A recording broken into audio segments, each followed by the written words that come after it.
Assalamualaikum warahmatullahi wabarakatuh.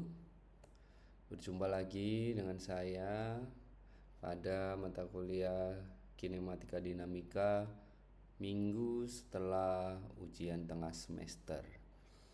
Kita akan masuk ke materi baru, yaitu adalah menentukan kecepatan pada titik berimpit. Titik berimpit ini nanti kita bagi dalam 3 sesi. Yang pertama, kita akan menentukan kecepatan pada batang hubung dengan menggunakan kecepatan sesaat yang sudah kita bahas di pertemuan sebelumnya. Lalu setelah pusat kecepatan sesaat dapat, kita akan membuat kecepatan pada batang hubung itu dengan menyelesaikannya menggunakan persamaan kecepatan relatif. Setelah itu, baru kita akan menentukan kecepatan pada batang hubung dengan menggunakan metode bayangannya. Nah, kapan metode titik berimpit ini kita gunakan? Metode titik berimpit ini kita gunakan yang pertama pada mekanisme yang slidernya bergerak pada batang hubung yang bergerak. Jadi kalau kita lihat ketiga contoh ini, contoh pertama, mekanisme yang slidernya bergerak pada batang hubung yang bergerak. Kalau ini batang hubung 2 ini, dia bergerak naik turun. Kalau kita lihat di contoh kedua, kita lihat batang hubungnya juga dia nanti akan bergerak. Contoh ketiga juga sama, batang hubung kedua juga akan bergerak. Jadi metode ini kita gunakan ketika mekanisme slider bergerak pada batang hubung yang bergerak. Lalu yang kedua, mekanisme yang terdapat pasangan hubungan tinggi atau Higher pair yang kita sebut dengan J atau H1, berarti dia memiliki Higher pair. Atau cam atau shaft, berarti kita bisa menggunakan metode titik berimpit ini.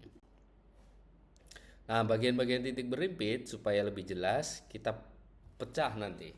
Yang pertama, gambar secara utuh. Yang kedua, kita pecah satu persatu. Berarti ada batang O14, lalu ada batang B3 dan ada batang O12. Bagian yang berimpit mana? Bagian yang berimpit berarti B3, O12. B3 dan B2, lalu ada B4, ini nanti akan jadi satu kesatuan yang berhimpit. Lalu gerakan titik yang berimpit itu seperti apa? Gerakannya berarti akan sesuai dengan yang kita inginkan.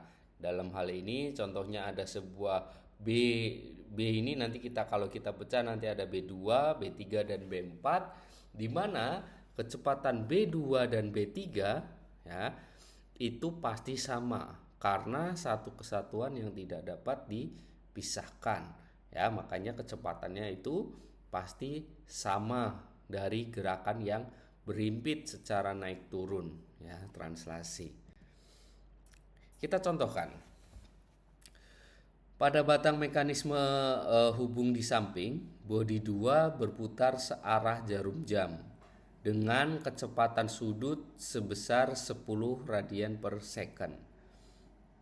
Tentukan kecepatan VB3, VB4B3 dan B4, lalu omega 4. Dengan asumsi panjang O12 itu adalah 67,62 mm dan O14P itu adalah 89,57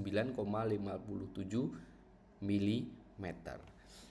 Jadi kita suruh menentukan kecepatan antara B3, B3, B4 per 3 dan B4-nya.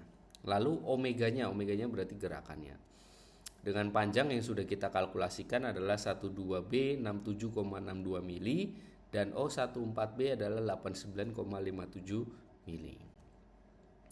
Kita pecahkan dulu Kita analisis bodi kedua dulu. Di mana analisis bodi 2 ini kita bisa mengeluarkan dengan menggunakan rumus besar dan arah Yang pertama kita akan mencari body 2 dulu, besar dari body 2. Body 2 itu seperti yang dijelaskan di awal, nilainya akan sama karena dia satu kesatuan yang tidak dipisahkan. Berarti kita gunakan rumus omega 2 kali jarak yang dilewati. Dalam hal ini adalah O12B. Jadi omega 2-nya tadi adalah 10 radian per sekon, kita kalikan jarak asumsi yang tadi adalah 67,62 mm. Maka kita dapatkan hasilnya adalah 67,6 cm per second. Maka arah VB2 sama dengan VB3. Kalau arahnya sama, berarti kita gunakan dia sejajar. Ya, arah VB2 dan VB3 itu sejajar dengan O12B, maka kita buatkan dia arahnya sejajar. Jadi VB2 sama dengan VB3 kita ketahui besar dan arahannya. Besarnya adalah 67,6 cm dan arahnya adalah dia berarti searah jarum jam. Oke. Nah, dari body 2 sudah, lanjut ke body 3. Nah, di body 3 itu dia memiliki dari sini kita pecahkan lagi, kita perbesar. Kita akan mencari berapa besar VB3 dan VB4 atau VB4. Besarnya belum diketahui. Arahnya sudah kita ketahui. Arahnya apa? Arahnya VB3B4 itu sama dengan garis yang dilewati yaitu adalah O14B. Ya, arahnya ini, arah dari VB3 per VB4 itu kita mengetahui adalah O14B. Jadi arahnya sudah kita ketahui, namun besarnya belum kita ketahui. Ya, untuk analisis body 3. Lalu untuk body 4-nya ya, yaitu batangnya, besarnya juga belum kita ketahui.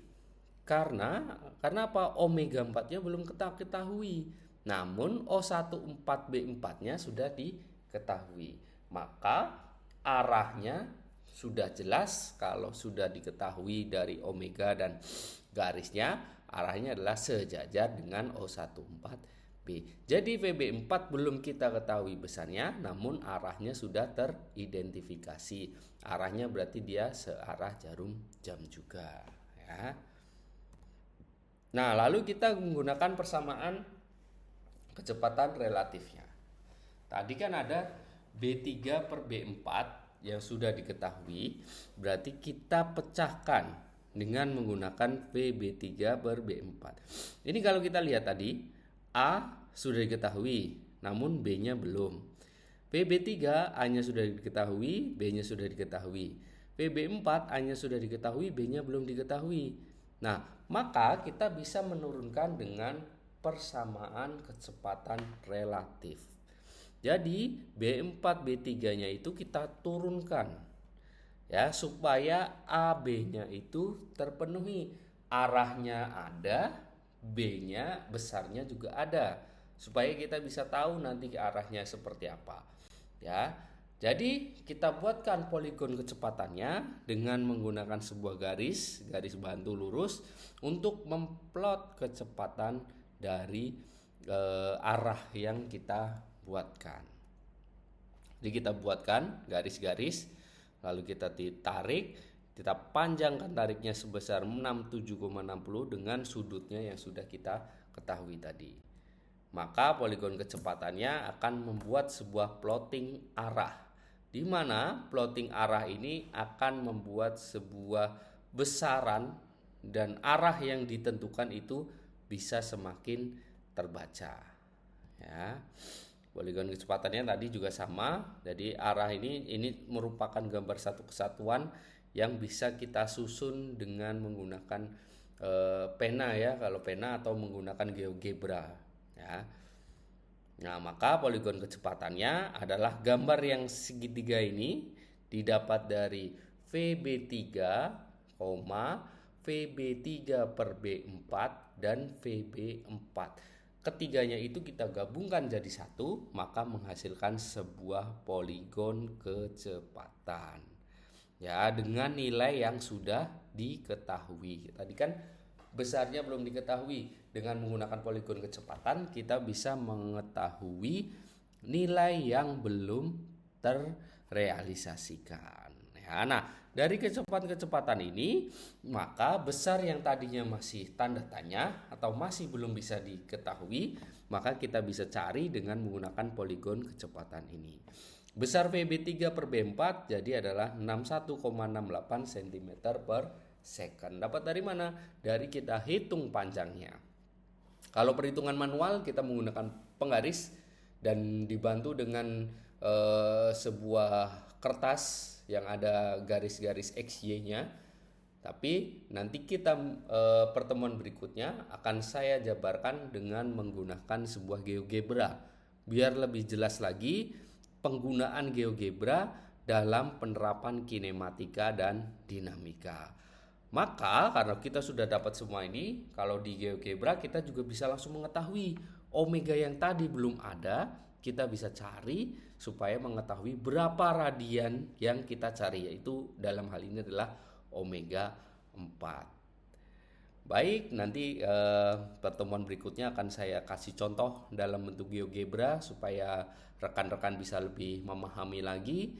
Dan seperti biasa, jika ada yang ingin ditanyakan, bisa langsung berkonsultasi dengan saya via @link. Terima kasih.